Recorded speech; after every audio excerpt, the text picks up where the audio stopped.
Comme vous pouvez constater, il y a un petit jeu des 7 différences entre ce qui est affiché à l'écran et les personnes que vous voyez assises sur les chaises. Donc, pour vous préciser, malheureusement, Nicolas Gaume s'excuse platement auprès de vous.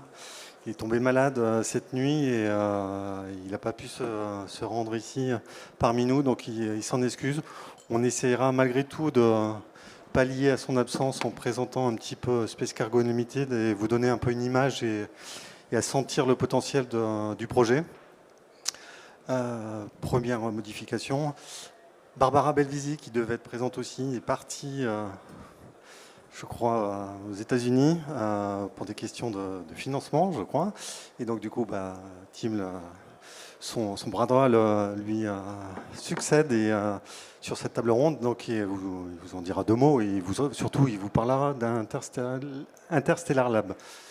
Comme vous pouvez le voir, Octave De Gaulle, qui est le CEO et fondateur de Space Agency, société, une agence de design dédiée au spatial, est parmi nous. Fabien Appert, qui est CEO de U-Space, qui nous parlera de nanosatellites. Et Sébastien Lampard, qui est responsable prospective CNES. Avant de laisser la parole à Sébastien, vous rappelez que le sujet de cette plénière est l'industrialisation de l'espace, Nouvel Eldorado ou Far West. Donc bien comprendre que dans l'intitulé, il y a la notion de l'industrialisation du secteur spatial, mais il y a aussi l'industrialisation dans l'espace et on va voir un petit peu tous ces aspects, en tout cas tout ce que ça sous-entend. La référence à l'Eldorado ou le Far West, côté américain bien sûr, mais c'est pas que ça. Il y a cette notion de manne financière aussi pour financer tous ces projets dans le spatial, de nécessité de trouver de l'argent et avec à la clé peut-être un potentiel économique important. Et le Far West, c'est qu'aujourd'hui le niveau de régulation est encore à anticiper. Mais je ne vais pas présager de ce que va nous dire Sébastien.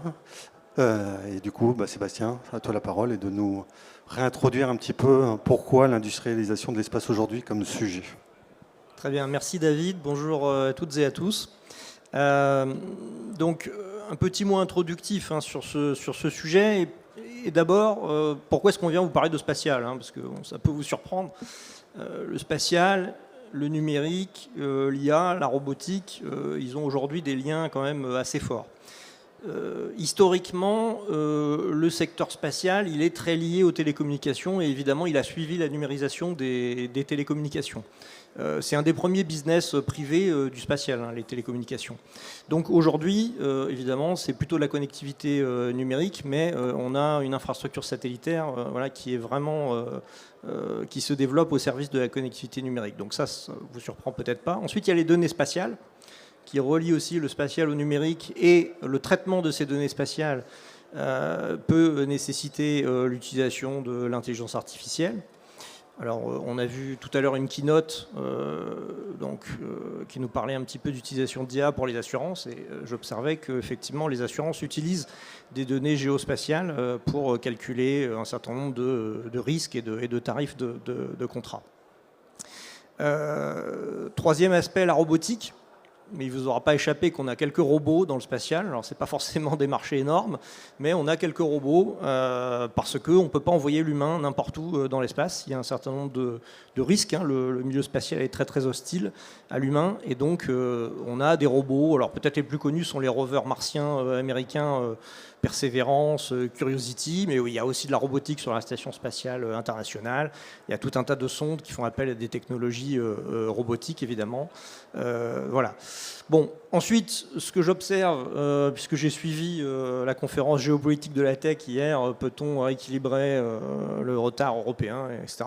Bon, j'observe qu'on a un peu les mêmes problèmes que vous aussi dans le spatial, entre fragmentation de la politique européenne, investissement finalement qui ne sont pas au même niveau, aussi bien au niveau privé qu'au niveau des budgets publics que ce qu'on peut voir aux États-Unis, voire en Chine. Eh bien, on a des problématiques qui sont très similaires aux vôtres. Donc voilà pour ce lien avec finalement les thématiques de ce salon. Alors, quel panorama on peut dresser du secteur spatial aujourd'hui, et en particulier du secteur spatial français et européen? Eh bien, on sort quand même d'une période de leadership mondial sur certains segments du secteur spatial par l'Europe et par la France, c'est-à-dire tout ce qui était lancement. Ariane 5 a été un lanceur extrêmement à grand succès, on va dire, qui a capté l'essentiel du marché mondial pendant un certain temps. On a des champions industriels en France en particulier sur les satellites de télécommunication, donc ce qu'on appelait les satellites géostationnaires, qui existent toujours mais qui sont aujourd'hui un petit peu challengés. Donc satellites donc dans des orbites assez hautes et qui permettent d'assurer toutes les fonctions de télécommunication classiques, diffusion par satellite, voilà, des choses comme ça. Donc voilà, donc on a des atouts très très importants dans le spatial, mais attention, on est un peu en train de se faire challenger par une nouvelle dynamique et l'exploitation de cette nouvelle dynamique par les États-Unis ou la Chine. Cette nouvelle dynamique du secteur spatial s'appelle le New Space, vous avez sûrement entendu parler de ce terme. Alors on va dire que ça a à peu près 10 ans chez nous, peut-être un tout petit peu plus. C'est un peu plus ancien aux États-Unis, donc ils sont en quelque sorte en avance sur nous et sur le reste du monde là-dessus. Et donc cette dynamique, c'est finalement un renouvellement de la façon dont on fait du spatial. C'est la réintroduction d'une logique entrepreneuriale quand même très très forte dans le spatial, et ça se traduit par des nouvelles logiques économiques, des nouveaux modèles d'affaires dans le spatial, des nouveaux acteurs, des nouveaux entrants, des PME, des startups, des gens qui viennent de l'extérieur, et le numérique finalement est un des premiers pourvoyeurs de gens qui viennent de l'extérieur. Vous avez peut-être entendu parler d'une constellation, d'une méga constellation de satellites qui viendrait d'Amazon, constellation Kuiper. Et puis, aux dernières nouvelles, Elon Musk ne vient pas non plus de l'industrie du fast-food, plutôt quelqu'un qui vient du numérique. Donc voilà, donc vous avez des nouveaux entrants du numérique. C'est plus timide en matière d'infrastructure, de logistique, mais il y a aussi des petites touches là-dessus. Bon, voilà pour cette dynamique New Space qui renouvelle profondément la façon dont on fait des activités spatiales, et il y a des nouveaux usages aussi qui apparaissent. Dans le domaine de la donnée spatiale, il y a eu une grosse dynamique pour voir comment on pouvait exploiter toutes les données qui sont rassemblées par les satellites, et les satellites peuvent en rassembler de plus en plus. Et avec les progrès de l'électronique, eh bien, ils accumulent un certain nombre de données, et l'idée c'est de voir comment on peut les utiliser. Alors il y a une grosse inventivité dans tout l'écosystème pour voir comment on pouvait utiliser ces données, et c'est vrai que l'intelligence économique, l'utilisation des données pour des... Alors ça peut être les assurances, ça peut être plein d'autres choses, ça peut être le secteur de l'agriculture, ça peut être la surveillance des récoltes, enfin, ça peut être vraiment plein de choses, parce que la donnée spatiale elle a des caractéristiques très très particulières. Donc voilà pour cette dynamique New Space aujourd'hui. Maintenant, si j'en viens à ces idées d'Eldorado ou de Far West, oui, il y a une forme de ruée vers l'espace avec ce New Space, parce qu'il y a plein de nouveaux acteurs, et il y a aussi des pays qui sont émergents dans le spatial. De plus en plus de pays, il y a l'Afrique qui a constitué désormais sa propre agence continentale spatiale. Donc il y a plein de pays qui se tournent vers le spatial, qui développent des capacités spatiales, et donc ça fait qu'il y a beaucoup plus d'acteurs qu'avant. Cette multiplication des acteurs sur finalement une ressource qui est finie, et je vais vous expliquer ce que sont ces ressources, eh bien ça génère une certaine tension. Donc oui, il y a une forme de ruée vers l'espace. Qu'est-ce qui est en tension finalement ? Plusieurs aspects. Ça peut être les positions en orbite et les altitudes orbitales. Parce qu'il y a beaucoup de place dans l'espace, mais il y a des positions qui sont plus intéressantes que d'autres, et il peut y avoir un certain nombre de problèmes d'interférence. Il peut y avoir des satellites, une trop grande densité de satellites à certaines altitudes, et il va falloir surveiller de manière très sérieuse le risque de collision. Il peut y avoir une saturation de l'utilisation du spectre de fréquence de communication des satellites. Ça aussi, c'est un très très gros enjeu aujourd'hui. Il y a une lutte vraiment acharnée pour capter les fréquences de communication des satellites avec la Terre. Il peut y avoir des choses plus exotiques. Par exemple, dans la seconde course à la Lune qui a lieu actuellement, entre la Chine et les USA, eh bien, il y a l'accaparation d'un certain nombre de petits emplacements lunaires qui sont les plus favorables à développer une exploration lunaire de surface. Donc, des tensions, des inquiétudes sur la pérennité de l'exploitation des orbites, des satellites, parce qu'il y a aussi des débris qui se sont accumulés, et il y a cette compétition économique, mais aussi géopolitique, pour un certain nombre de ressources spatiales. Un petit mot avant de passer vraiment à l'industrialisation sur, encore une fois, ce contexte. Il y a aussi un contexte géopolitique extrêmement tendu qui se manifeste dans l'espace. L'espace, il suit le contexte géopolitique. Quand on est à la réconciliation, à la coopération, pas de problème, on a la Station spatiale internationale. Quand c'est plus tendu, là, on a militarisation de l'espace, compétition économique, voire actes hostiles dans l'espace, avec des espionnages de satellites, des destructions de satellites.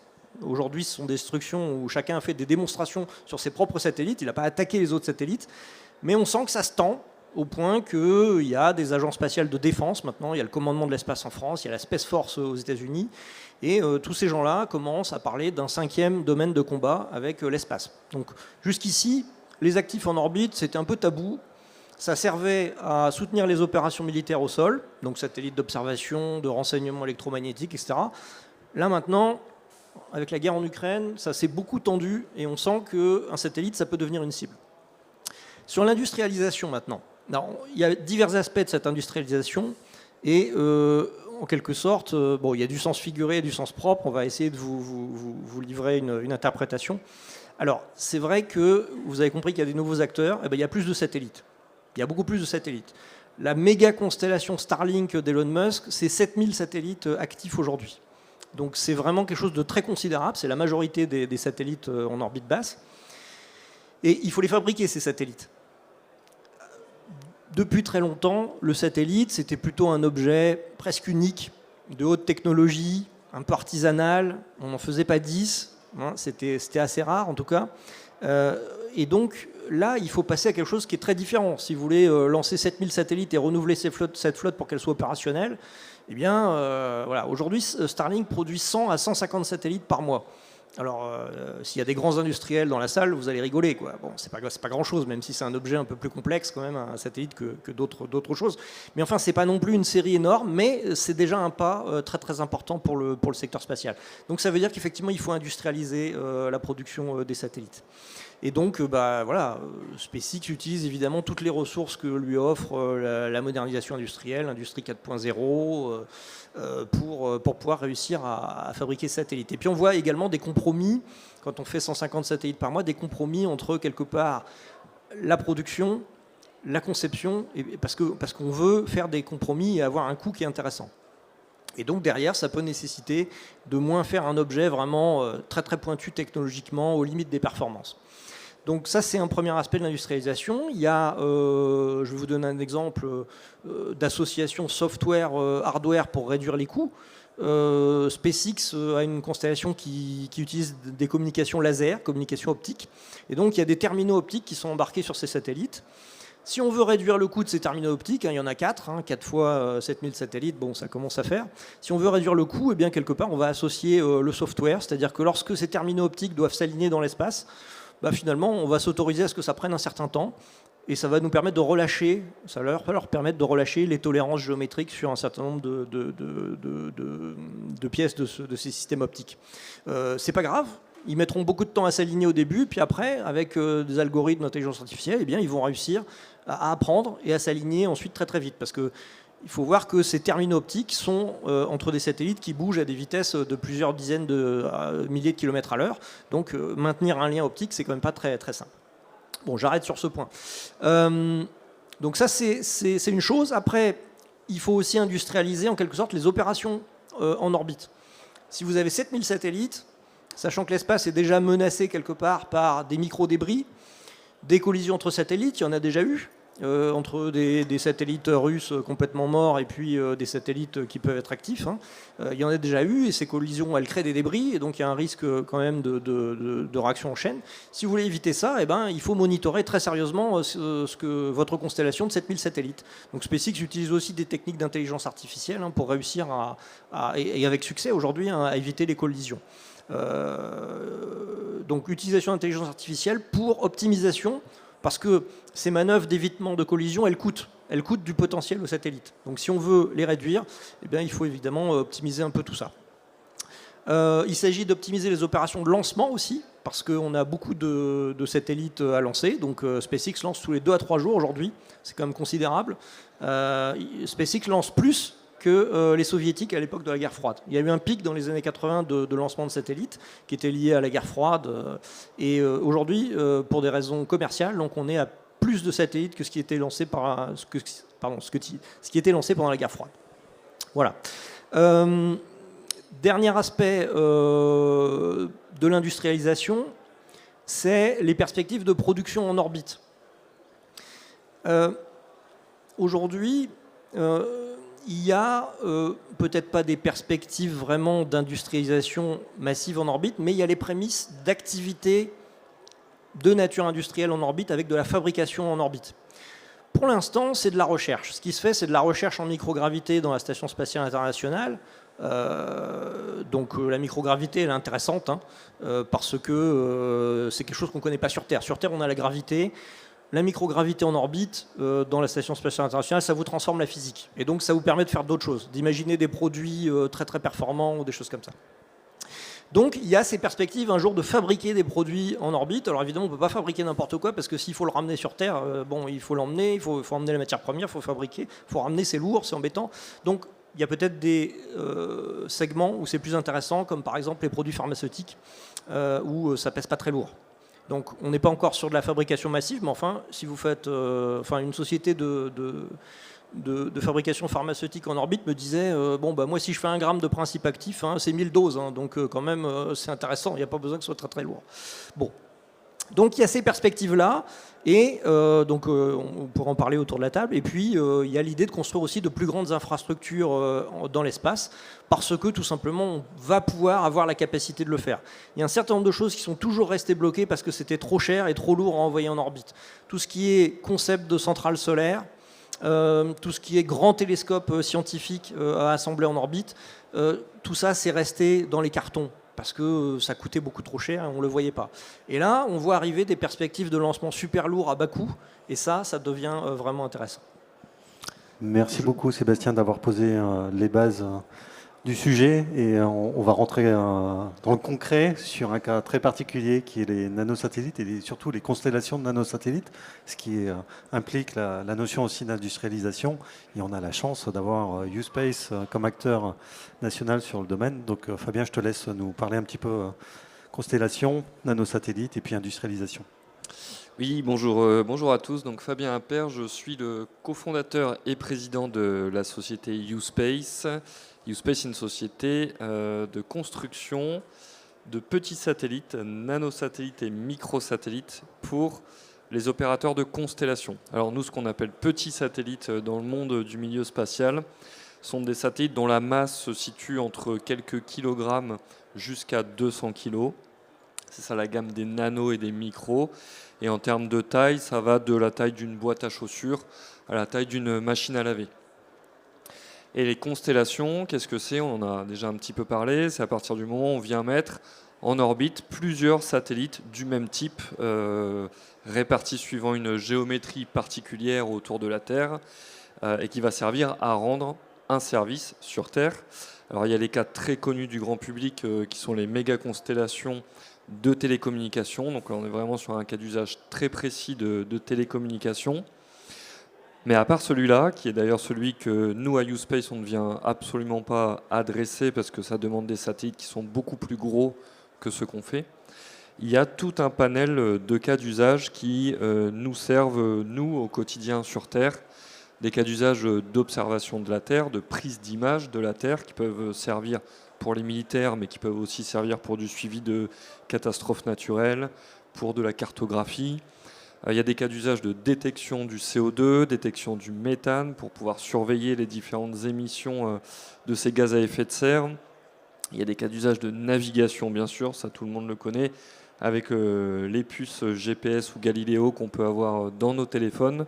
Donc c'est tous ces cas d'usage-là que nous, U-Space, on vient adresser, et nos clients sont ce qu'on appelle des opérateurs de constellation, donc des sociétés privées ou des entités publiques qui vont acheter un certain nombre de satellites, les mettre en orbite et les exploiter pour rendre des services. Alors un petit peu d'historique pour U-Space. Moi, j'ai démarré à travailler sur des sujets de petits satellites quand j'étais en train de faire des études sur des projets de satellites étudiants. En fait, les nanosatellites sont apparus dans le monde académique. Ça a démarré en 1999 environ, avec un papier qui a été sorti par 2 universités américaines et qui ont défini une sorte de standard de petits satellites. Et ce standard, majoritairement en termes de forme du satellite, s'est très vite propagé un peu partout dans le monde académique. Et dans le même temps, les universités se sont mis à utiliser des composants électroniques du commerce, majoritairement des composants de l'automobile ou de la téléphonie. Il faut savoir qu'au tout début du spatial, on a développé des composants spécifiques qui coûtaient très cher, qui étaient destinés à tenir des environnements très durs en orbite, principalement des radiations. Mais en fait, on s'est rendu compte que dans l'automobile, les composants qui étaient développés étaient assez robustes, déjà assez robustes face à des chocs, à des vibrations, assez robustes sur des variations de température. Donc déjà, tous ces éléments-là, on le voit en orbite. Donc déjà, ils remplissaient tous ces critères-là de tenue en environnement. Et puis, les gens se sont dit, est-ce que ça peut tenir en radiation, donc en dose cumulée, en événements singuliers qui sont provoqués par des protons ou par des ions. Donc on s'est mis à les tester. Certains ont plus ou moins tenu. Et puis on s'est rendu compte qu'on pouvait faire des électroniques de protection autour de tout ça. Et puis que finalement, ça fonctionnait. Et donc tout ça s'est fait dans le milieu académique. Donc moi j'étais à Super-Héros à ce moment-là, en train de travailler sur un projet CubeSat qui s'appelait Entrisat. Ça a démarré en 2012. J'ai aussi travaillé sur un projet avec le CNES, aussi projet de CubeSat étudiant, qui s'appelait ISAT, qui a duré 7 ans avec des équipes de stagiaires qui roulaient tous les 6 mois, à peu près 10 à 15 stagiaires qui roulaient tous les 6 mois. Et qui travaillait à développer ce petit satellite qui avait une mission d'astronomie. Et puis, donc au travers de ces projets, j'ai aussi eu la chance de partir dans des conférences à l'international sur ces sujets de petits satellites. Et ce sujet de petits satellites était en train de se propager du monde universitaire au monde commercial. Parce que dans ce monde universitaire, on a testé des choses et on s'est rendu compte qu'en fait, on arrivait à les faire fonctionner en orbite. Et le gros avantage de les faire plus petits et d'utiliser des composants du commerce qui coûtent beaucoup moins cher, quand je dis beaucoup moins cher, on est sur plusieurs ordres de grandeur moins chers par rapport aux composants traditionnels du spatial, et bien on est arrivé sur des objets, des satellites qui à l'époque pouvaient coûter plusieurs centaines de millions d'euros et puis qui là finalement coûtent quelques centaines de milliers d'euros. Donc ça c'est juste pour le prix du satellite. Mais aussi en les faisant plus petits, le coût du lancement est aussi beaucoup plus bas, parce que globalement le prix pour mettre un satellite dans l'espace est directement proportionnel à la masse du satellite. Et c'est pour ça que ça a commencé à se propager au milieu commercial, parce qu'on est arrivé à un moment où le prix des satellites et le prix du lancement de ces satellites a ouvert des opportunités commerciales sur des modèles économiques de constellation qui à l'époque ne tenaient pas la route, n'étaient pas rentables parce que l'investissement dans la constellation était beaucoup trop important face à un modèle économique qui ne rapportait pas suffisamment de revenus pour venir rentabiliser cet investissement. Et ça a complètement changé avec cette arrivée des petits satellites. Et donc c'est là où je me suis dit, il y a quelque chose à faire. Et donc avec deux cofondateurs, Antoine Ressouche et Nicolas Humeau, on a créé la société YouSpace avec pour ambition de devenir l'acteur européen de référence dans la construction de petits satellites pour les opérateurs de constellation. Donc aujourd'hui, on est 80 personnes dans la société. La société est basée entièrement à Toulouse. On a 1000 m² de bureaux et on a 1000 m² d'usine, à peu près 750 m² de salles blanches. Donc une usine qui est déjà opérationnelle. On a signé des contrats pour la fabrication de 11 satellites, dont 3 qui ont déjà été fabriqués, lancés dans l'espace.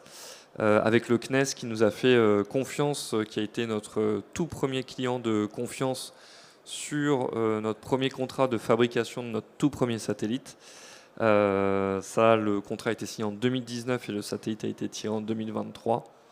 Et là, on en a 8 de plus à construire et à lancer dans l'espace. Et on a évidemment face à nous un gros enjeu d'industrialisation de ces satellites. Le schéma de déploiement de constellations de nos clients est quasiment systématiquement le même. Le client veut démarrer avec ce qu'il appelle un précurseur. Donc ça va être le premier modèle de satellite. Pourquoi il fait un premier modèle? Parce que la plupart du temps, il utilise une nouvelle technologie, ce qu'on appelle une charge utile, donc c'est-à-dire la technologie, l'instrument qui va faire la mesure. Donc si on fait de l'imagerie de la Terre, ça va être un imageur optique. Si on fait du renseignement d'origine électromagnétique, ça va être une charge utile radiofréquence avec une antenne et avec un software defined radio. Donc il a une nouvelle technologie et donc il veut la tester en orbite déjà pour voir effectivement si ça fonctionne bien, si ça produit la donnée qu'il attend et est-ce qu'il est capable de commercialiser cette donnée. Et puis à partir de là, si ça fonctionne, on passe en production récurrente du satellite. Donc aujourd'hui, nous, on a vendu des contrats de précurseurs de constellation sur les différents projets qu'on a. Certains ont été lancés, d'autres vont être lancés. Et puis si ça fonctionne, on va passer dans la phase d'industrialisation, de production série. Ce qui fait que nous, dans l'usine, on aura 2 modes de production à devoir gérer en parallèle. Le mode de production, on va dire, du spatial traditionnel, le spatial où on fait un objet. Donc là, c'est vraiment beaucoup d'assemblage à la main, énormément de tests, avec énormément d'humains qui interviennent dans les tests, dans les analyses des tests. Ça, c'est pour les précurseurs. Pourquoi on continue de faire ça? C'est le tout premier modèle, donc on veut s'assurer que tout fonctionne. Une fois qu'il est lancé là-haut à 500, 600 km d'altitude, absolument pas moyen de monter le réparer, donc il faut vraiment être sûr que ça va fonctionner. Et puis ensuite, on aura le modèle de production série. Nous, on a pour objectif d'atteindre une capacité de production de 1 satellite par semaine en 2027, et ensuite 1 satellite par jour. Alors, effectivement, par rapport à d'autres industries, ça peut paraître ridicule en termes de volume, mais pour l'industrie spatiale, c'est très important. Et donc, quand on passera sur ces volumes de production, on ne peut pas se permettre de faire tous ces tests qu'on fait habituellement. Certains tests qui sont très lourds, qui durent très longtemps. Je prends un exemple. On fait des tests ce qu'on appelle en vide thermique. Donc, on met le satellite dans une cuve. On fait le vide dans la cuve pour faire une représentativité de l'environnement spatial. Et puis, on vient faire des variations de température à l'intérieur pour faire une représentativité des cycles jour-nuit qu'on subit quand on tourne autour de la Terre. Des fois, on est éclairé, des fois on est en éclipse de la Terre, on a des variations de température extrêmes qui peuvent aller de moins 70 à plus 70 degrés. Ce genre de test, ça dure 10 jours. Donc vous imaginez, rien que le test dure 10 jours, si on veut en fabriquer un par jour, il y a un problème dans le process de production. Et donc là, il faut repenser le process de production et faire différemment. Donc on aura ces 2 éléments-là. Et puis l'enjeu qu'on a aussi devant nous, c'est que pour chaque client, chaque satellite est assez différent. Je vais avoir un client qui veut détecter le CO2, et puis je vais avoir un autre client qui veut, au contraire, pas regarder vers la Terre, mais regarder dans l'espace et regarder tous les objets qu'il y a dans l'espace pour bien connaître leur trajectoire et pour répondre à des problèmes qui ont été évoqués tout à l'heure, qui est, par exemple, d'éviter des collisions. Pour pouvoir éviter des collisions, il faut déjà savoir qu'est-ce qu'il y a dans l'espace, quelles sont leurs trajectoires. Donc on est sur des cas d'usage qui sont complètement différents. Et donc en fait, pour chaque client, je vais avoir un produit qui est spécifique.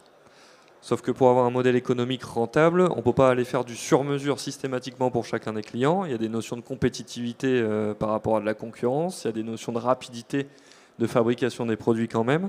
Donc il faut que nous, on pense nos produits sur des bases qui sont quand même assez génériques, mais qui ont des capacités d'adaptation, de personnalisation pour chacun des clients. Ça, c'est au niveau du produit satellite, mais même chose du coup sur la partie industrialisation. On ne va pas pouvoir avoir des lignes d'assemblage complètement figées, dédiées à fabriquer toujours le même produit standard. Il va falloir être capable d'amener de la flexibilité aussi dans l'industrialisation de ces satellites. Donc voilà un enjeu important qu'on a face à nous. Sur le sujet Far West Eldorado, effectivement, il y a des gros enjeux. Avant, dans l'espace, il y avait peu d'objets, peu d'acteurs, donc c'était pas vraiment un sujet. Il y avait une entente tacite où personne se dérange. dans l'espace. Et il y avait suffisamment de ressources, comme ça a été abordé, que ce soit des ressources de spectre radiofréquence ou des ressources de position en orbite. Maintenant, il y a de plus en plus d'acteurs, notamment avec les méga-constellations. Et donc, je prends toujours l'image du trafic routier ou du trafic aérien. Il y a un moment, si on ne met pas des règles en place, on va se gêner et on risque de ne pas avoir une utilisation durable de l'espace, en sachant que s'il y a des collisions dans l'espace, ça crée énormément de débris qui eux-mêmes peuvent engendrer des collisions et ainsi de suite, et arriver à une situation dramatique où on ne peut plus utiliser l'espace parce qu'il y a trop de débris. Donc ça va demander à ce qu'il y ait des règles en place, des règles qui sont compliquées à mettre en place parce qu'il faut une entente mondiale des différents pays qui utilisent les orbites, en sachant qu'il y a de plus en plus d'acteurs et de plus en plus d'acteurs privés. Et donc c'est pour ça qu'on a des sujets de surveillance de l'espace, comme j'évoquais tout à l'heure. On a une mission en partenariat avec Airbus DS qui fait ce genre de choses. Et puis un autre sujet qui arrive, qui est la militarisation de l'espace, qui est assez connexe, parce que de nouveau, à partir du moment où un milieu devient un enjeu, devient important pour une économie d'un pays, ça crée forcément des tensions, de la compétition, voire de la confrontation. Et donc effectivement, le spatial, l'espace est devenu un nouveau théâtre militaire au même titre que la terre, la mer, l'air. C'est pour ça qu'il y a au sein des armées, il y a des commandements de l'espace qui se sont créés. Nous, à titre d'exemple, on a un programme avec le ministère des Armées et le commandement de l'espace qui s'appelle Toutatis et qui a pour but de démontrer la première capacité française d'action de défense dans l'espace en utilisant des satellites qui seront dédiés à faire des actions de défense, donc qui auront des capacités de manœuvre, de rapprochement d'autres objets et qui auront des effecteurs de neutralisation d'une cible potentielle. Donc voilà les différents enjeux que je pouvais vous évoquer sur l'industrialisation du spatial et quelques exemples concrets de ce que U-Space fait sur ce sujet d'industrialisation de l'espace. Merci beaucoup Fabien. Comme vous vous en doutez, le cas des constellations et des nanosatellites est un exemple. On pourrait parler de la même chose sur les lanceurs du fait de la génération des lancements ou d'autres systèmes de communication et ainsi de suite. Donc il y a tout ce process industriel, mais qui est un processus industriel qui est terrestre malgré tout, qui reste sur des principes de fabrication. Peut-être deux mots, Sébastien, pour évoquer Space Cargo Unlimited, si la régie veut bien mettre les images, s'il vous plaît, pour vous montrer qu'en fait la prochaine étape qui est attendue à l'horizon très court, d'ici un an ou 2 ans, c'est d'envoyer, c'est d'avoir des usines dans l'espace. On s'entend par usine, c'est pas une usine telle qu'on la conçoit aujourd'hui sur la Terre. Je te laisse préciser ça. Effectivement. Donc ce que mon collègue de Space Cargo, donc qui n'est pas là, aurait pu dire, c'est qu'effectivement le projet de Space Cargo, c'est de prolonger les activités de recherche qui existent en microgravité dans la Station spatiale internationale. Alors pourquoi il y a une dynamique ? Parce que la Station spatiale internationale, elle est en fin de vie. Donc il va falloir les désorbiter d'ici 2030 à peu près. Et donc c'était notre pied-à-terre en fait en orbite basse. C'est là qu'on envoyait les astronautes américains, européens, russes. D'ailleurs c'était un modèle de collaboration puisque c'est une station qui a perduré dont l'exploitation perdure malgré la guerre en Ukraine. Alors on a la station chinoise Tiangong 3 qui est là aussi, mais qui vit un peu sa vie de son côté, mais qui fait des choses similaires. Et donc dans cette idée, finalement, maintenant, il y a des gens qui disent mais si on veut continuer à faire de la recherche en microgravité, si on veut quelque part espérer fabriquer un jour quelque chose, eh ben, il va falloir trouver une autre capacité.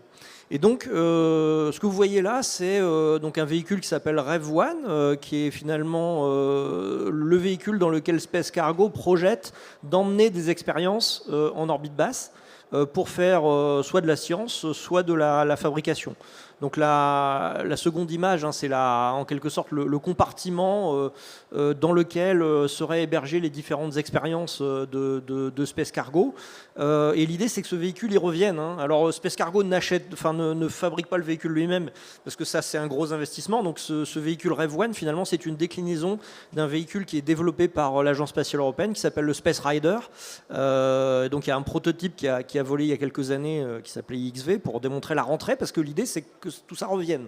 Donc c'est un véhicule automatique, sans personne, vous l'envoyez en orbite avec un lanceur donné, et après ce véhicule va rester un certain temps en orbite. Alors il se trouve que dans le modèle, il va se greffer à un module qui reste en orbite et qui permet de fournir les panneaux solaires et l'alimentation énergétique de tout ça, hein. Mais voilà, ça va rester quelques temps en orbite, et puis une fois qu'on aura fait les expériences, eh bien, ce produit va redescendre. Alors, donc comme je vous ai dit, il y a un certain nombre d'expériences. Je vais quand même essayer de vous donner l'idée de ce qu'on peut faire là-haut. Donc il y a du pharmaceutique. Merck, les laboratoires Merck font des expériences dans la Station spatiale internationale sur un médicament anticancéreux qui s'appelle le Keytruda. C'est d'ailleurs Thomas Pesquet qui avait fait un certain nombre d'expériences là-dessus dans la Station spatiale internationale. Et pour vous donner une idée des enjeux, hein, il s'agit de trouver une formulation de ce médicament qui soit injectable en sous-cutané chez votre médecin et non pas en intraveineuse à l'hôpital. Donc là, immédiatement, vous avez les agences de santé qui ouvrent les yeux très, très grands parce que ça coûterait beaucoup moins cher comme ça. Voilà, vous avez des expériences sur les fibres optiques. Il y a en particulier un verre de fibre optique très intéressant qui s'appelle le Ziblan, un verre fluoré qui a été inventé en France. Et on cherche à faire une fibre optique avec ce verre, et il se trouve qu'en microgravité, ça présente certains intérêts. Alors, évidemment, c'est pas encore fait, mais on a déjà fabriqué 1 kilomètre.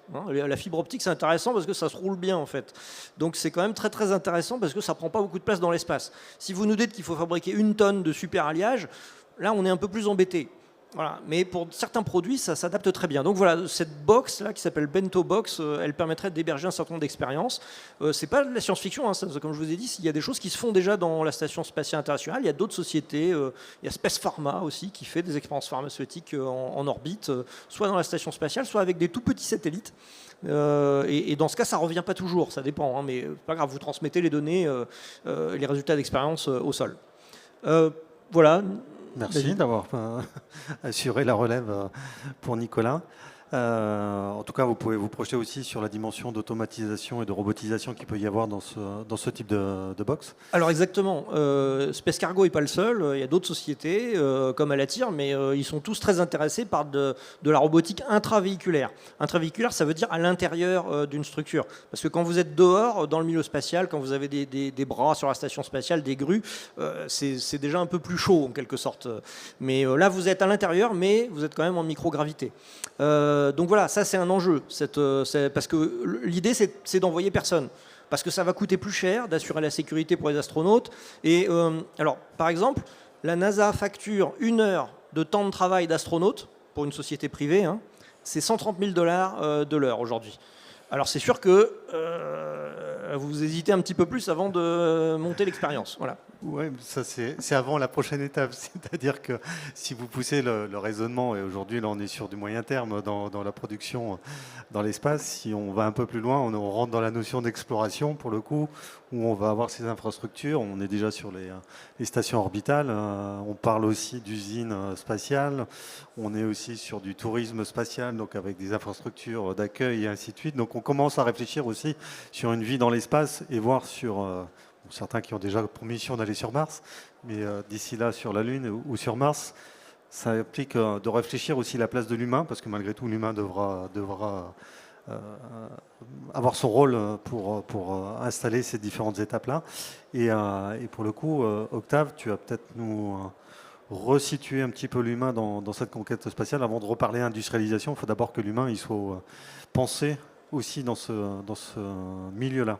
Oui, évidemment. Et je vais parler un peu sous le contrôle de mes prédécesseurs et de Nicolas, que je connais bien. Mais ce dont on parle jusqu'à maintenant, c'est de l'exploitation spatiale, de l'exploitation spatiale non habitée, qui présente quand même pas mal d'avantages et qui constitue peut-être 90% de l'économie spatiale. C'est-à-dire que contrairement à ce qu'on pourrait avoir, nous, comme idée, en se disant les astronautes, c'est l'espace, en fait, la partie humaine, exploration de l'espace, c'est une part très réduite des budgets, si on accepte la NASA, qui est quand même une agence d'exploration, mais qui n'est même pas la plus grosse agence américaine spatiale.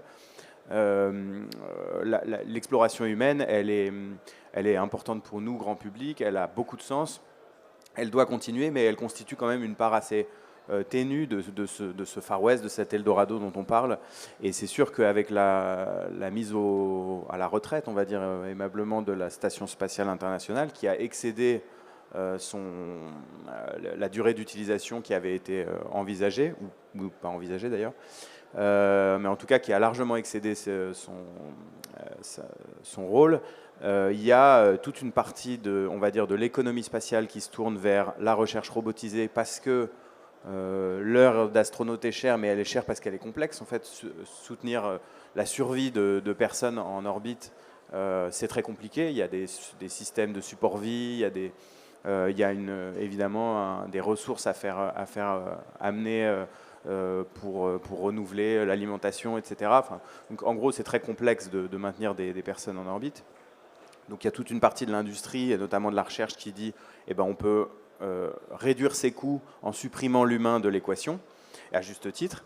Et puis il y a une partie, celle qui m'occupe moi en tant que designer, qui est l'exploration va continuer dans deux contextes très marqués aujourd'hui, deux directions très intéressantes et dont je vais parler, et qui sont très propices à ce que des designers et des gens et des entreprises et des industries du non-space, ce qu'on appelle le non-space, c'est-à-dire des gens qui ne sont pas forcément intéressés au spatial, viennent contribuer au développement de cette ambition. Et qui, elle, est concrétisée, on va dire, par deux élans majeurs. D'abord, les agences qui, elles, ont une vocation à faire de l'exploration qui se tourne vers des destinations plus lointaines. Donc les agences nationales et supranationales qu'on connaît bien, la NASA, l'ESA, évidemment le CNES et puis la JAXA, puis toutes les agences classiques veulent aller plus loin. Pour elles, la recherche en orbite basse, elle a lieu d'être, mais elle ne constitue pas un défi scientifique majeur. Donc elles veulent aller vers la Lune d'abord, puis Mars. Et donc aller plus loin, ça veut dire penser des supports vie qui sont plus complexes, mais aussi peut-être penser, et c'est là que ça devient intéressant, des conditions de vie qui soient plus propices et qui soient moins spartiates que celles qu'on avait à bord de l'ISS, où c'était tout à fait tolérable, puisqu'on avait des personnels surentraînés, deux, on est très près de la Terre, donc par exemple si vous faites un petit bobo un peu complexe et qu'il faut opérer en 2h30, en gros je caricature, mais on est assez proche de la Terre, c'est un Paris-Reims en gros en termes de distance pour aller à l'ISS. Donc on voit bien qu'on n'a pas les mêmes besoins en termes médicaux, en termes de suivi psychologique, en termes d'alimentation même, puisqu'on peut régulièrement ravitailler une station qui est en orbite autour de la Terre. Donc aller vers la Lune et aller vers Mars, c'est des enjeux logistiques, évidemment, c'est des enjeux de support psychologique. On sait aujourd'hui qu'on a je ne vais pas dire une bêtise, presque 50 ans de vol habité, 50 ans de vol habité derrière nous, qui constitue aujourd'hui un patrimoine de connaissances sur l'humain spatial, dont d'ailleurs la France est un des plus grands détenteurs de ces connaissances-là, avec le MEDES. Et donc on sait quels vont être les problèmes que va rencontrer l'humain dans l'espace un peu plus lointain.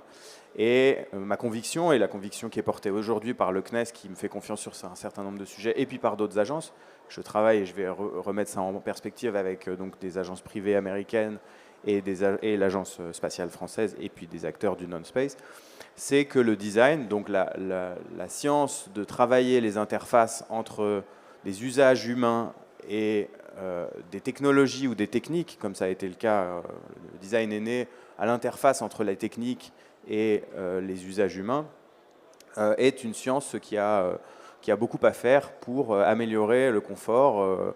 Et quand on dit confort, on a le sentiment que ça pourrait être quelque chose de superflu, mais en fait le confort, c'est capital aujourd'hui, c'est un facteur limitant pour l'exploration lointaine d'astronautes professionnels. Et puis la deuxième dynamique, celle qui est aussi très intéressante, c'est la privatisation de l'activité humaine en orbite basse. Donc en gros, le relais de l'ISS, aujourd'hui, il va être pris par 1, 2, 3, peut-être 4 stations privées qui vont avoir pour mission d'assurer les conditions de vie d'astronautes, donc d'être les lieux d'habitation au service d'un certain nombre de projets. Évidemment, la continuité de certains projets scientifiques qui vont se mener en orbite basse, donc qui vont être des stations d'accueil pour des astronautes ou pour des programmes de l'ESA, de la NASA, du CNES, etc., comme c'est le cas aujourd'hui, mais potentiellement aussi plein d'autres usages. Alors, plein d'autres usages qui vont en gros on parle à tort de tourisme spatial, mais en réalité, il s'agit probablement de tourisme privé, de spatial privé, surtout pas de tourisme, parce que le business model du tourisme, il est assez faible aujourd'hui. On sait qu'il n'y a pas beaucoup de gens qui veulent payer pour un voyage spatial. Il n'y a pas beaucoup de ces gens-là qui auraient même la capacité d'y aller, soit qu'elle soit physique, soit qu'elle soit parce qu'ils sont à la tête de grandes entreprises qui ne les laisseront pas forcément faire ça. Enfin, bon, bref, il y a plein de choses qui font que le tourisme spatial, c'était un peu une marotte, qui a joué d'ailleurs un peu contre l'industrie. Et la vérité, c'est qu'on risque de voir arriver des astronautes qui ne seront pas des professionnels astronautes, mais qui peuvent être des professionnels d'un autre domaine, c'est-à-dire demain des chercheurs, des biologistes, des géologues, des gens qui vont être amenés en fait à faire une partie de leur cursus, enfin une mission spatiale courte pour des besoins potentiellement de recherche, mais aussi pour des besoins, on pourrait imaginer un photographe, un danseur, enfin des gens qui vont aussi amener autre chose, une autre vision en fait là-haut, et pour qui on va devoir réduire les temps d'entraînement, faire des environnements qui soient donc des environnements moins complexes, qui ne soient pas des machines complexes à opérer pour lesquelles les astronautes actuels sont entraînés très longtemps, qui soient des machines beaucoup plus simples, qui soient des environnements user-friendly, comme on dit, et qui puissent permettre à des gens donc moins entraînés de faire des séjours et d'exercer leur métier à bord de ces vaisseaux, en fait. Et on peut faire une analogie très rapide, hein, c'est exactement comme si on transistait entre des missions d'exploration maritime où il n'y a que des marins qui sont là pour opérer en fait, la station, en tout cas le bateau, on va dire, vers une transition où on va pouvoir emmener dans ces missions d'exploration des gens qui ont d'autres spécialités, d'autres points de vue, qui vont enrichir ces missions d'exploration. Et donc, aujourd'hui, c'est extrêmement intéressant pour moi qui réfléchit de manière large à comment améliorer la vie de l'humain dans l'espace, parce que c'est une question fondamentale et qui a des répercussions énormes sur Terre, c'est-à-dire comment on peut aider des populations à continuer à se sentir humaines lorsque la plupart des caractéristiques de ce qui fait leur humanité sont mises à mal, hein, on veut dire par l'environnement. C'est des conditions, j'en parlerai peut-être rapidement, mais qui peuvent être très difficiles, qui sont très difficiles physiquement et psychologiquement. Donc c'est un enjeu extraordinaire pour moi, parce que ça me permet de travailler à la croisée de la science, des techniques, etc. Et qui aujourd'hui intéresse les deux directions de l'industrie, c'est-à-dire, comme je le disais, l'espace lointain, parce qu'il faut absolument trouver des solutions pour mieux se nourrir, mieux dormir, mieux vivre en collectivité, mieux vivre le confinement, mieux vivre l'absence de ressources, l'absence de nature.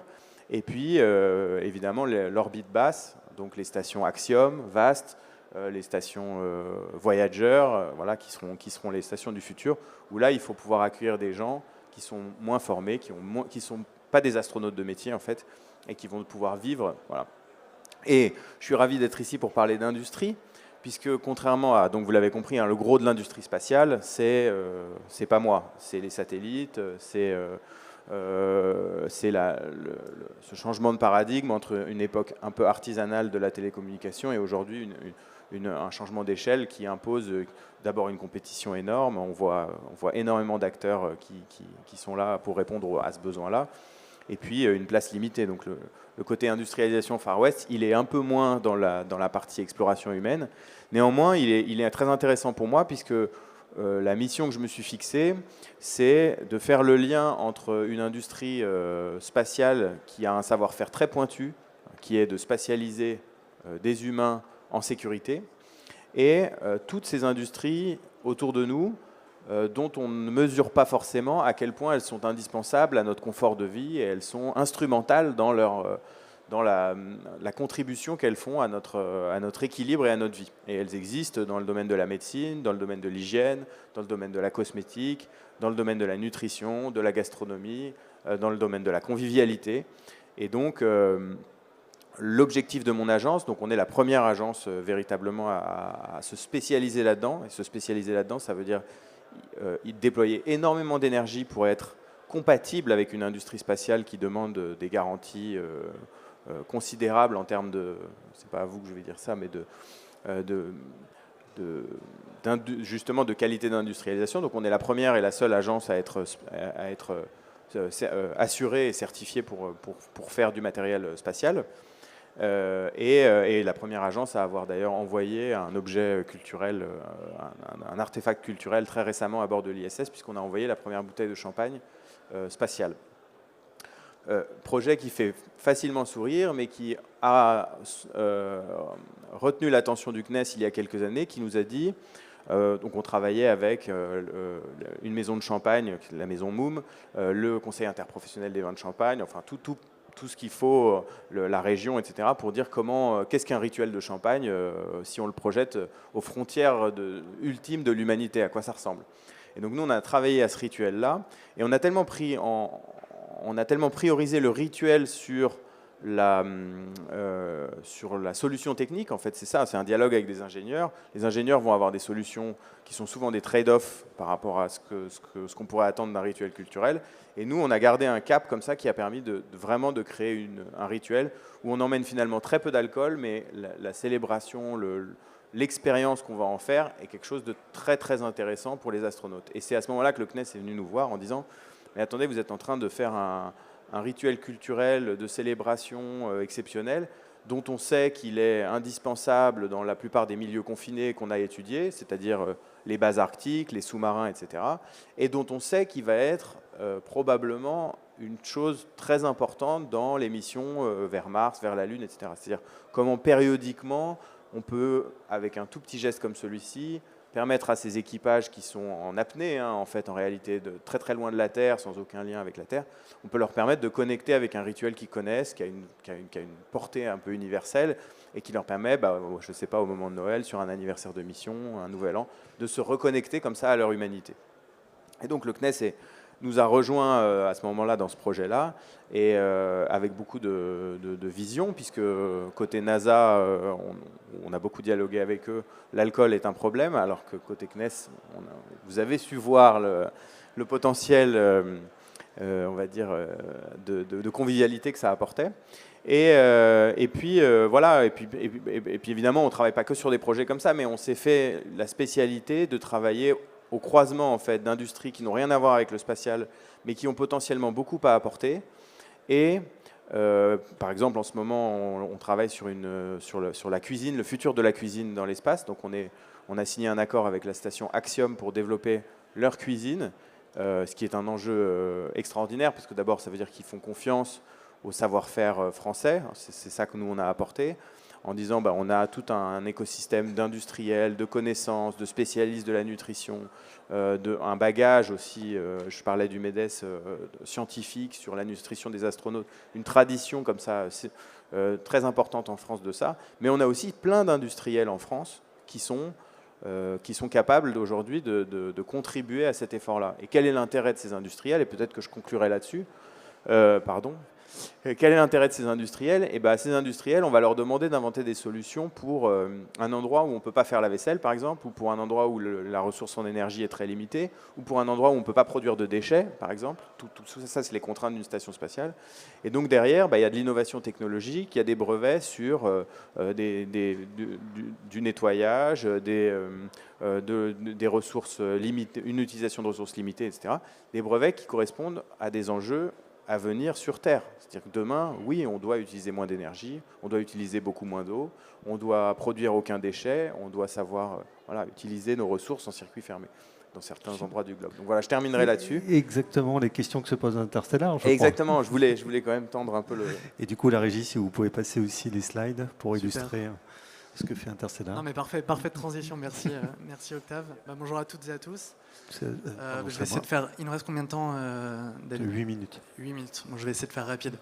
Et donc en deux mots, à Interstellar Lab, nous on développe ce qu'on appelle des systèmes biosphériques depuis à peu près 5 ans. Donc on est une entreprise qui fait à peu près 35 personnes, composée de designers, d'ingénieurs et de chercheurs, dont la vocation est de créer en fait des environnements contrôlés qui nous permettent de recréer les conditions optimales pour des plantes et pour les faire pousser, avec différents objectifs. Ça peut être optimiser de la biomasse, ça peut être aller travailler sur des actifs et sur des métabolites que la plante va générer. Et donc en fait, on développe des systèmes terrestres et spatiaux qui permettent de recréer ces conditions optimales. Donc on a des chercheurs qui en amont vont définir ce qu'on appelle des recettes de culture, où là on va faire plein de recherches sur les différents paramètres abiotiques qu'on est capable de maîtriser dans ces systèmes, la température, l'humidité, la concentration en certains gaz dont le CO2, la lumière, très important, la photopériode, l'intensité, le spectre lumineux qu'on va leur apporter. Donc tout ça, en fait, on développe ces recettes qu'on va ensuite venir automatiser. Donc c'est des systèmes qui sont complètement autonomes et très économes en ressources. Donc ça fait 5 ans que l'entreprise est active. On a d'abord développé des systèmes terrestres qui sont donc du coup très inspirés de toute cette ingénierie spatiale, puisqu'en fait on fonctionne en circuit fermé. Toutes les ressources qui sont apportées au système sont recyclées. L'air est en permanence refiltré, on ajuste les conditions. L'eau est en permanence recirculée, refiltrée, ce qui permet d'être en fait très économe. La moindre goutte d'eau qu'on apporte au système est finalement utilisée par la plante ou refiltrée. Et donc ça, on l'utilise sur Terre à des vocations cosmétiques et pharmaceutiques. L'idée étant de travailler sur des plantes à haute valeur ajoutée qui vont permettre de produire des actifs ou des ingrédients naturels qui servent ensuite dans la composition de produits qu'on utilise au quotidien. Et il y a ensuite la dimension spatiale, et je pense que je vais aller assez rapidement là-dessus. Alors ce que vous voyez à l'image, c'est notre premier produit qui s'appelle Model One, qui est donc un outil, donc un système biosphérique qui a vocation à faire de la production sur Terre. Et en parallèle de ça, on développe des systèmes qui ont donc vocation à voler dans des stations spatiales, et ça fait une parfaite transition avec ce que tu disais, Octave. Donc c'est des systèmes qui sont beaucoup plus compacts, mais qui ont vocation à faire exactement la même chose, c'est-à-dire développer des recettes optimales pour faire pousser ces plantes en microgravité. Et l'intérêt, et donc là je reviens sur notre thème d'aujourd'hui, Eldorado Far West, il y a un Eldorado conséquent sur la bioscience, enfin la science du vivant en tout cas en microgravité, puisque c'est un environnement dans lequel il y a des paramètres qui sont très différents de ce qu'on a sur Terre et qui permettent d'aller comprendre des choses très différentes sur le vivant. C'est la première chose qu'on va faire. Donc on a la chance de pouvoir voler nous l'année prochaine sur la station Even One qui est développée par la société VAST. On embarque un petit module qui s'appelle Eden et qui va permettre de faire plein de tests sur des plantes et de comprendre comment ça fonctionne là-haut. Maintenant, donc ça c'est d'un intérêt purement scientifique, mais la notion d'Eldorado elle est multiple. Nous on est un peu un ovni dans ce paysage du New Space, puisqu'en fait on fait le lien entre le spatial et le terrestre. Et il y a toute une partie applicative qui va se passer sur Terre, puisqu'en fait, quand on parle de comprendre le vivant dans l'espace, il est aussi question de comprendre comment on peut déployer un business terrestre à partir de ça. Et par exemple, pour le secteur de la cosmétique, ça va être développer de nouveaux arômes, éventuellement comprendre comment les plantes, avec ce mix de paramètres qui sont complètement nouveaux pour la plante, vont permettre de développer peut-être des nouvelles métabolites qui rentrent dans la composition de ces ingrédients naturels. Et puis même si on parle de paramètres, de cette combinaison un peu, et de cet effet un peu synergétique entre ces différents paramètres, donc la microgravité, éventuellement des radiations un petit peu plus importantes, et puis nous, tous les paramètres qui dans nos systèmes on est capable de maîtriser, on peut même éventuellement imaginer que la plante soit capable de produire de nouvelles molécules qui demain seront utilisées dans des nouveaux produits. Donc ça, c'est sur la partie terrestre. Et puis sur la partie exploration, ce que tu disais, Octave, il y a bien sûr cet enjeu-là, qui est d'intégrer le vivant dans ces stations spatiales et dans les futurs véhicules qui permettront l'exploration. On a une tradition d'excellence en France sur les lanceurs et les satellites. Je pense qu'il est aussi question maintenant d'y intégrer le vivant, de comprendre comment l'humain, alors à moins de penser que l'exploration ne se fera que par des humanoïdes ou des robots, mais en tout cas si on pense l'humain dans ces stations spatiales, la question du vivant et de comment on ramène des vraies plantes et non pas juste du tissu ou de la cellule, là-haut est très importante. Donc l'idée de la standardisation, donc comment nous on va venir se plugger dans des infrastructures existantes est super importante. Aujourd'hui, on est capable de faire difficilement voler des petites plantes, mais si on parle demain de biofactory dans l'espace, il va falloir être capable de les faire pousser là-haut. Donc il y a la question de la scalabilité et de comment on augmente le volume et la capacité de production là-haut. Et puis de se dire qu'en fait, si on a des humains qui vivent plusieurs années là-haut, c'est sûr que les murs blancs et l'environnement laboratoire ne sera pas suffisant. Et donc qu'arriver à appuyer le rapport émotionnel que les astronautes vont avoir avec les plantes est extrêmement important. Donc ça, c'est le dernier volet, c'est ce qui fait que développer le vivant là-haut et le pérenniser est extrêmement important. Voilà. Merci beaucoup. C'est quoi le nom de la mission pour envoyer les roses dans l'espace? Alors c'est vrai que j'ai même pas parlé de ça. Donc on vole la première mission. Donc Even One va être en orbite pendant 3 ans. Ce sera 4 missions successives alors c'est des missions qui sont très courtes, hein. C'est des missions de 10 jours, espacées de 6 mois. Néanmoins, c'est des missions habitées. Les astronautes vont avoir la capacité de monter du matériel végétal là-haut et donc à chaque fois de remplacer, nous, dans notre petite unité, la plante avec une expérience scientifique qui sera différente. Et la première sera une rose.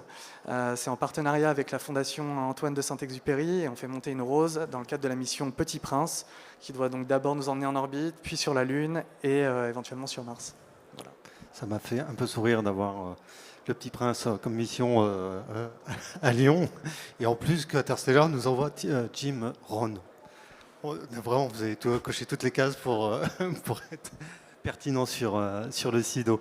Merci beaucoup. Est-ce qu'il y a une question dans la salle? Non? Eh ben, très rapide alors. Hop.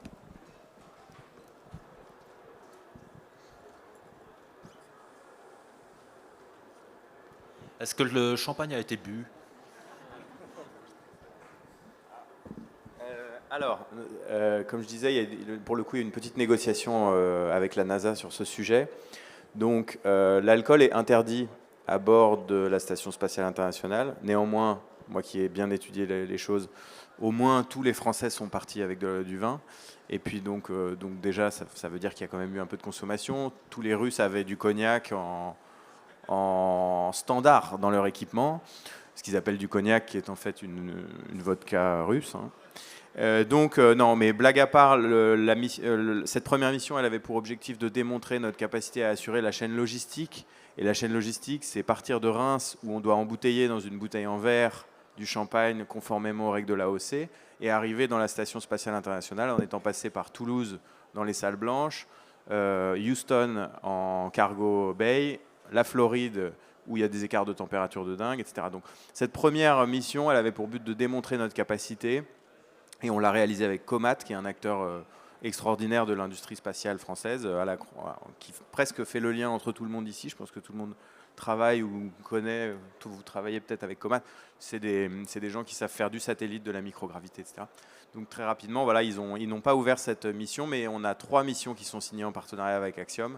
Et les 2 suivantes devraient pouvoir permettre d'y arriver. Et en attendant, on a étudié ça à bord de la 310-0G qui est opérée par le CNES, dans lequel on a pu faire des tests en micro-pesanteur et tester ça avec des astronautes. Voilà. Comme quoi, toutes les questions ne sont pas anodines. Merci. Une minute? Oui, 30 secondes. On n'échappe pas à sa culture. Hein. Les Japonais ont envoyé en orbite des plants de cerisier, les Chinois des grains de riz. Les Américains ont fait de la pub pour Coca dans la station Mir à une époque. Et nous, donc, nous envoyons du champagne, des roses, et même on a envoyé du château Pétrus aussi, qui est revenu pour voir s'il était meilleur. Voilà. On n'échappe pas à sa culture. Merci beaucoup. Vous pouvez les applaudir pour cette intervention. J'espère qu'ils vous ont aussi démontré que le spatial bouge à une vitesse grand V, aussi comme l'intelligence artificielle, la robotique et autres, et que les perspectives d'industrialisation, même dans l'espace, sont plus très loin. Si d'aventure vous voulez poursuivre les conférences avec moi, je vous invite à aller halluciner sur le design génératif. Et je vois que Jean-Louis est avec moi, Jean-Louis Fréchin, donc il va intervenir. Donc je vous invite à réfléchir sur l'hallucination de l'IA et ce qu'on peut en faire en termes de design. Merci beaucoup. En salle Carnot, bien sûr. Merci Florent.